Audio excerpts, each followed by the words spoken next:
Khutbah pada kali ini akan menguraikan tajuk rasuah, perbuatan yang dilaknat oleh Allah Subhanahu wa taala. Sidang jemaat yang dirahmati Allah sekalian, rasuah bermaksud sesuatu yang disogokkan kepada seseorang untuk mengambil hak yang bukan miliknya, termasuk juga memakan harta orang lain dengan cara yang salah, seperti menerima suapan kerana ada sesuatu kepentingan dan sebagainya. Perbuatan rasuah ini merupakan perbuatan berdosa yang dilaknat oleh Allah Subhanahu wa taala dan akan mendatangkan keburukan kepada pelakunya. Semua harta yang diperoleh daripada jalan rasuah ini adalah haram bagi seseorang menyimpannya, apatah lagi membelanjakannya.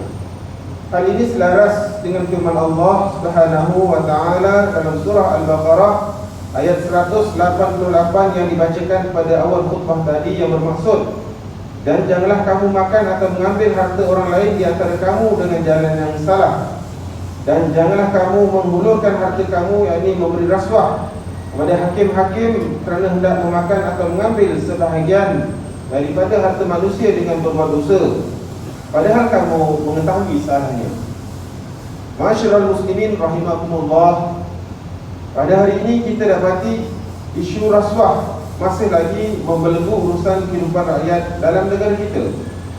Kesalahan rasuah yang paling banyak dihebahkan ialah rasuah yang berkaitan dengan wang, iaitu menggunakan wang untuk memperoleh harta, pangkat dan kedudukan dengan cara yang salah.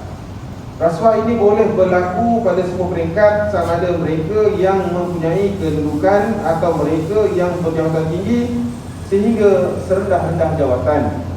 Mereka yang melakukan rasuah ini sebenarnya terlalu mengikut kehendak hawa nafsu tanpa memikirkan kesannya di akhirat kelak.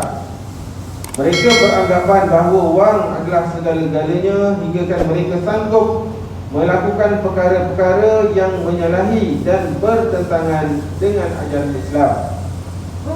Hal ini selaras dengan hadis yang diriwayatkan oleh Al-Imam Al-Bukhari daripada Abu Hurairah radhiyallahu anhu, bahawasanya baginda Rasulullah sallallahu alaihi wasallam bersabda yang bermaksud, akan datang suatu zaman di mana manusia tidak lagi peduli daripada mana mereka mendapatkan harta, apakah daripada usaha yang halal atau haram. Sidang jemaat yang dirahmati Allah sekalian, antara keburukan mereka yang terlibat dengan perbuatan rasuah ini ialah mereka akan mendapat dosa dan akan menjadi muflis di akhirat kelak, kerana harta yang dimiliki tiada nilainya di sisi Allah Subhanahu wa taala. Doa mereka juga akan ditolak dan amal ibadahnya tidak akan diterima oleh Allah Subhanahu wa taala. Rezeki yang diperoleh daripada perbuatan rasuah ini juga tidak akan mendapat keberkatan dan akan sentiasa tidak mencukupi. Bahkan harta daripada hasil rasuah ini akan menjadi bebanan kepadanya di dunia dan di akhirat. Mereka terlibat dengan rasuah ini juga tidak akan berasa tenang dalam kehidupannya. Hidupnya akan sentiasa diselubungi rasa gelisah, risau, tertekan dan sebagainya. Selain itu, amalan rasuah ini juga boleh menyebabkan berlakunya penipuan, penindasan dan kezaliman dalam masyarakat, sekaligus akan merosakkan kehidupan manusia. Rasuah juga akan menghancurkan sifat jati diri manusia, seperti akan hilangnya sifat amanah, adil, jujur dan telus dalam masyarakat, yang akhirnya akan membawa kemusnahan kepada sesebuah negara. Oleh itu, sebagai orang yang beriman, kita hendaklah sentiasa berhati-hati dan menghindarkan diri daripada perbuatan rasuah ini. Tidak kira sama ada sebagai pemberi atau sebagai penerima, maupun sebagai orang tengah, kerana semuanya tetap berdosa dan mendapat laknat daripada Allah Subhanahu wa taala. Orang yang dilaknat ini sudah tentu akan dijauhkan daripada menerima rahmat Allah Subhanahu wa taala.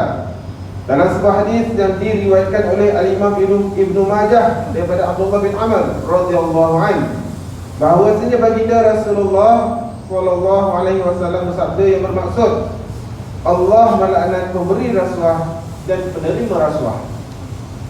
Sidang jemaat yang dirahmati Allah sekalian, ketahuilah hasil yang diperoleh melalui rasuah adalah haram dan tidak berkat. Sanggupkah kita memberi makan dan minum kepada anak isteri serta keluarga kita daripada sumber yang haram? Ingatlah, apabila kita makan makanan daripada sumber yang haram, maka nerakalah yang lebih utama, sebagaimana hadis yang diriwayatkan oleh Al-Imam At-Tirmizi daripada Ka'ab bin Ujrah radhiyallahu anhu, bahwasanya baginda Rasulullah sallallahu alaihi wasallam bersabda, yang bermaksud sesungguhnya tidak berkembang daging yang tumbuh daripada sumber yang haram, melainkan neraka lebih utama tempatnya. Justru sebagai rumusan untuk mengakhiri khutbah pada kali ini, mimbar ingin mengingatkan kepada jemaah sekalian, ingatlah bahawa rasuah tidak akan menjanjikan kesenangan yang sebenar, walaupun kita beroleh keuntungan yang sangat besar daripadanya. Marilah kita mencari rezeki dengan cara halal, mengikut peraturan yang telah ditetapkan oleh Allah Subhanahu wa taala. Biarlah kita hidup dengan cara sederhana berbanding hidup mewah, namun merana akibat dikelilingi dengan perkara yang haram yang akan membawa kebinasaan kepada kita di akhirat kelak. Sesungguhnya mereka yang hidup bersederhana ini akan selalu berasa cukup, bahagia dan bersyukur kepada Allah Subhanahu wa taala.